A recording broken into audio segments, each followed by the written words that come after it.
Between England and France lies a small British island called Jersey, and one called Guernsey. They are the most southerly of the British Isles and are much closer to France than England. While they are British islands, they are not part of the United Kingdom, nor is the island nation really a colony. It is a dependency of the British Crown, kind of like Guam and the U.S. Virgin Islands are protectorates of the United States. It has its own government, but is under the ultimate control of the Queen of England, just like members of the British Commonwealth, such as Canada and Australia, have the Queen of England as their queen. Measuring only 9 miles by 5 miles and with a population of about 90,000, the tiny Jersey Island has been the center of an investigation into child abuse, torture, and murder, which exposes the island's connection to a global conspiracy of satanic ritual abuse and cover-up. Since Napoleonic times, Jersey has been one of the world's centers for dirty money. It has 55 banks, over 33,000 registered companies, and more than $300 billion deposited in the island at any one time. Much of the money comes from the world's ruling elite, mafias, and intelligence agencies. They put their money in Jersey for the anonymity and low tax rate. The abuse investigation started in 2006 and focused mostly on a 150-year-old facility called Halte de la Garenne, or Forest Heights. Locals call the facility Colditz. From 1867 to 1986, it was a detention facility for homeless, delinquent, and at-risk children, except for a period when it was occupied by the Germans in World War II. Until 2006, in the more than 100 years of widespread abuse of children in Jersey, very few of the abusers were prosecuted. Satan worshipper Edward Pasnow, the Beast of Jersey, was given a 30-year sentence in 1971 on 13 counts of raping girls and boys. The Jersey building contractor kept foster children and played Father Christmas at Haute de la Garenne in the 60s. Ronald George Thorne spent 12 months in prison for gross indecency between 1983 and 1984. Leonard Miles Vandenborn was jailed for 12 years for the rape and indecent assault of 2 young girls in the 1970s and 1980s. Children abused in Jersey have long complained about the abuse, but their cries for help were ignored and successfully covered up by the island's rulers until recently. In 1991, police in Cambridgeshire, England, raided the home of Neil Harcourt, who abused children in Britain and Guernsey, and was a social worker from Jersey, supplied child pornography for a huge international sex ring, yet police did not investigate further. Stuart Sievret, the island's former Health and Social Services Minister, was fired from Jersey's governing council in 2007 and arrested when he tried to expose systematic abuse of children throughout the Jersey's social services. Jersey's Sea Cadets program, and well as other Jersey's children's homes, have been the subject of abuse investigations that were quickly stopped. Haute de la Garenne was shut down in 1986 as a detention facility and refurbished in 2004 for a 100-bed youth hostel. During renovations, workmen discovered a trap door leading down to the underground chamber in which shackles remained, yet there was no investigation into why a children's home would have such a secret chamber with shackles. After decades of complaints by children who were abused in Jersey, it wasn't until 2006 that Jersey police even pretended to start an investigation.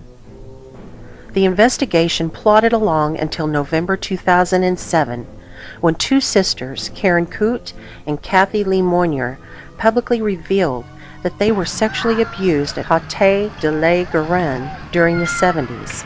Their courage in going public burst the dam of silence, and more than 160 others came forward, forcing police to stop stalling and conduct an actual investigation. The investigation focused on hidden underground chambers and pits, which had been filled with dirt and in some cases booby-trapped. Other parts of the grounds also yielded bone fragments. Excavation of the chambers supported charges of horrific torture and murder of children going back to some time before the 40s. Investigators found numerous children's bone fragments, nearly 40 teeth, and blood remnants. One chamber contained a concrete bathtub splattered with blood. An incinerator contained bone fragments and teeth, indicated that child's bodies were dismembered and burned in the underground chambers. Another chamber was filled with half a meter of lime. Investigators claim that they don't know why the lime was there, but lime is typically used to speed up the decay of bodies. Given the fact that body parts were found in other chambers, it is possible that body parts were in the lime as well, or if the chamber had been intended for body disposal but not yet used. Only a few of the more than 40 accused have been charged. Only those who were low-level employees and not involved in the satanic ritual abuse were investigated. Michael Aubin pleaded guilty to charges of indecent assault on young boys when he was a resident at the former Paul de la Garenne Children's Home. He served less than 2 years on probation only. Claude James Donnelly was found guilty of nearly 24 charges of indecent assault and rape on girls in Jersey and sentenced to 15 years. Gordon Clon Wateridge was convicted of 8 counts of indecent assault against 3 females and 1 count of assault against a male and sentenced to 2 years. Morag Louise Jordan and Anthony Jordan, who worked at Hall de la Garenne in the 1970s and 80s, were charged with 49 counts of assaulting children in 2010 and were convicted of only 8 counts. In January 2011, Anthony was sentenced to 9 months and Morag was given 6 months in prison. Despite the fact that police had 1,776 statements from 192 victims identifying 151 abusers, only the 7 low-level staff were charged. Police have long had more than sufficient evidence for more arrests and indictments, but orders from higher up have prevented prosecutions of any but the lower-level perpetrators. In November 2010, Acting Chief Inspector Allison Fossey claimed that no one else was charged and the inquiry would draw to a close. Some of the guilty parties, such as former Warden Colin Tilbrook, who raped children at Hôtel de la Garenne, and his own foster daughter, Tina Blee, will never face justice in this world because they are already dead. Despite the physical evidence, sworn testimony, and witnesses, it is unlikely that anyone else will be charged or those in the government who actively supported and covered up the abuse will ever be held accountable. Victims will have to pursue civil lawsuits to find any measure of justice.